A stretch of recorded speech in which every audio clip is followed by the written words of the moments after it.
Hello बच्चों, आज हम करने वाले हैं क्लास 8 का जो आपका एसएसटी का एग्जाम होने वाला है, फाइनल एग्जाम। उसके लिए लेके आया हूँ वेरी इंपॉर्टेंट क्वेश्चंस लेके आया हूँ जो आपके प्रीवियस ईयर में आ चुके हैं और आपकी इस एग्जाम्स के लिए वेरी वेरी इंपॉर्टेंट है। ठीक है, और इस तरह के क्वेश्चंस आपके एग्जाम में पूछे जाते हैं, तो आपको इस तरह के क्वेश्चंस को अच्छे से रिविजन कर लेना चाहिए एग्जाम से पहले। तो सबसे पहले स्टार्ट करता हूँ क्लास 8 का जो आपका एसएसटी का फाइनल एग्जाम का इंपॉर्टेंट क्वेश्चन का रिवीजन। देखो, सबसे पहले क्वेश्चन क्या पूछा गया है, क्या आपसे पूछा गया है ज्योतिबा फुले द्वारा समाज सुधार के लिए किए गए किन्हीं दो कार्य को उल्लेख कीजिए। जो ज्योतिबा फुले थे, ठीक है, वो एक समाज सुधारक थी, तो उन्होंने समाज के लिए कौन से दो सुधार किए थे वो आपको बताना है। तो देखो, इसका आंसर होगा ज्योतिबा फुले ने लड़कियों की शिक्षा के लिए विद्यालय खुलवाए थे। मतलब लड़कियों की शिक्षा के लिए उन्होंने क्या स्कूल खुलवाए। उन्होंने जाति भेदभाव और छुआछूत का विरोध किया था। देखते हो ना, उस समय समाज में होता था जाति के आधार पर, ठीक है, यहाँ पे छुआछूत जो होता ना कि इसको छुएंगे तो हम क्या अपवित्र हो जाएंगे, इस तरह की बातें होती थी। तो उन्होंने इस चीज का क्या किया था, विरोध किया था। किन्होंने? ज्योतिबा फूले ने। इसके बाद आपका सेकंड क्वेश्चन क्या बोला गया, देखो यहाँ पे कि विधवा पुनर्विवाह के समर्थन में ईश्वर चंद्र विद्यासागर द्वारा किए गए दो कार्य का उल्लेख करना है। तो जो ईश्वर चंद्र विद्यासागर थे ना, इन्होंने समाज में विधवा पुनर्विवाह, मतलब विधवा मतलब कोई अगर कोई लड़की है, ठीक है, जिनकी शादी हो चुकी है लेकिन उसका हस्बैंड मर चुके हैं, ठीक है, तो अब वो विधवा है, तो उनकी फिर से शादी करवाने के लिए ईश्वर चंद्र विद्यासागर ने समर्थन किया था कि उनका कहना था कि फिर से इनकी शादी हो जानी चाहिए। तो उन्होंने कौन कौन से काम किए थे ईश्वर चंद्र विद्यासागर जी ने? तो ईश्वर चंद्र विद्यासागर ने विधवाओं को दोबारा विवाह करने के लिए प्रोत्साहित किया। उन्होंने जो विधवा औरत थी उनको प्रोत्साहित किया कि आप फिर से शादी कर सकते हैं। उन्होंने विधवा पुनर्विवाह को कानूनी बनाने के लिए सरकार से क्या किया, प्रयास किया। ये कानूनी अधिकार दे देना कि कोई भी महिला जो विधवा है वो शादी कर सकती है, इसका कानून बनाने के लिए सरकार से अनुरोध भी किया उन्होंने। इन्होंने ईश्वरचंद विद्यासागर जी ने। इसके बाद आपसे इसका थर्ड नंबर क्वेश्चन क्या बोलता है, देखो इंपॉर्टेंट क्वेश्चन है ये वाला। रोल एक्ट सत्याग्रह के कारणों का विश्लेषण परीक्षण करना है। सरकार ने ना, ब्रिटिश सरकार ने एक रोल एक्ट एक कानून जो बनाया था, ठीक है, यहाँ पे उस कानून के बारे में बताना है। तो देखो, ब्रिटिश सरकार ने एक रोल एक्ट बनाया जिसमें बिना मुकदमे के लोगों को जेल में डाला जाता था। ठीक है, अगर मान लो किसी भी शक हो जा रहा है ना, सरकार को यानी अंग्रेजों को किसी भी शक हो रहा है तो उसको क्या कर लेंगे, जेल में डाल देंगे 2 साल तक बिना किसी मुकदमे के। ठीक है, यहाँ पे मतलब उसको कोर्ट के सामने पेश नहीं करेंगे, उसको जेल में डाल दिया जाएगा। ऐसा सिस्टम था इस कानून में। और इस कानून से लोगों की क्या छीन गई, आज़ादी छीन ली गई थी, मतलब स्वतंत्रता छीन ली गई थी। भारतीयों पे इस अन्यायपूर्ण कानून के खिलाफ क्या था, गुस्सा हो गया था। अब देखो, अंग्रेज क्या करते, इस कानून के तहत क्या कर रहे थे, सभी भारतीयों को जेल में डाले थे। जिस पे शक हो गया उसको जेल में डाल दिया। तो इसी खिलाफ में सभी भारतीयों ने क्या किया था, विरोध करना शुरू कर दिया, क्योंकि वो बहुत गुस्से में थे। महात्मा गांधी ने इस कानून के विरोध में रोलेट एक्ट सत्याग्रह जो था ना, सत्याग्रह, वो चालू किया था। किन्होंने? महात्मा गांधी ने। तो मैंने आपको इस रोलेट एक्ट के बारे में सब कुछ बता दिया। इसके बाद आपका फोर्थ नंबर क्वेश्चन क्या बोलता है, देखो, जन सुविधा उपलब्ध करवाने में सरकार की भूमिका का विश्लेषण करना है। तो सबसे पहले आपको ये पता होना चाहिए कि जन सुविधा होती क्या है। देखो, सरकार हमको क्या देती है, अस्पताल बनवाती है हमारे लिए, स्कूल बनवाती है जहाँ पे कम दाम पे हमें एजुकेशन, फिर साथ में फिर जो हमारे लिए होता है ना हेल्थ केयर, वो सब हमें मिलता है, इलाज मिलता है। पार्क बनाती है हमारे लिए, सड़कें बनवाती है। तो इन्हें कहते हैं जन सुविधा, जिसका इस्तेमाल सभी लोग कर सकते हैं।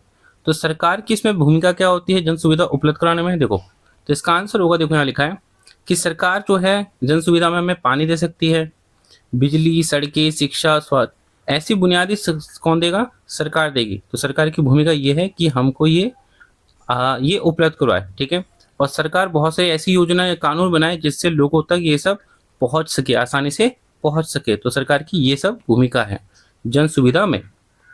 अगला आपसे क्वेश्चन पूछा गया, फिफ्थ नंबर क्वेश्चन क्या बोलता है, देखो, भारतीय न्याय व्यवस्था में, किसमें, भारतीय न्याय व्यवस्था में जनहित याचिका की भूमिका का उल्लेख करना है।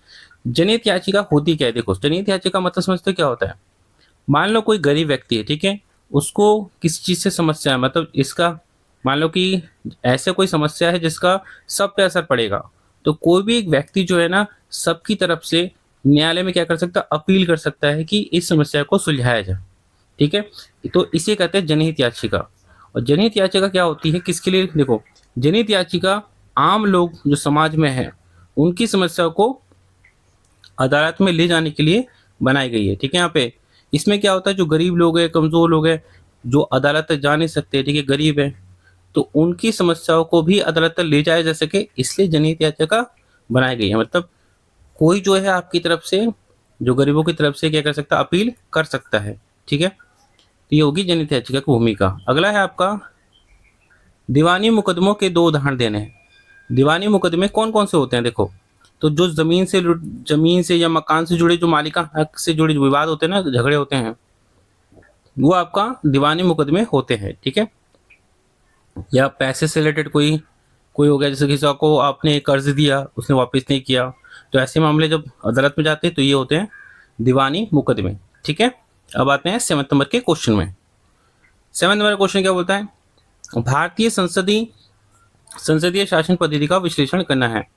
भारतीय संसद के 2 सदन होते हैं, एक होता है लोकसभा, एक होता है राज्यसभा, ठीक है। तो हमें बताना है कि भारतीय जो संसद है, ठीक है, उसका शासन वो कैसे चलता है, हमें इसके बारे में बताना है। देखो, तो भारत में जो प्रधानमंत्री सरकार क्या होता है, मुखिया होता है, और सरकार जो होती है वो संसद के प्रति क्या होती है, जिम्मेदार होती है।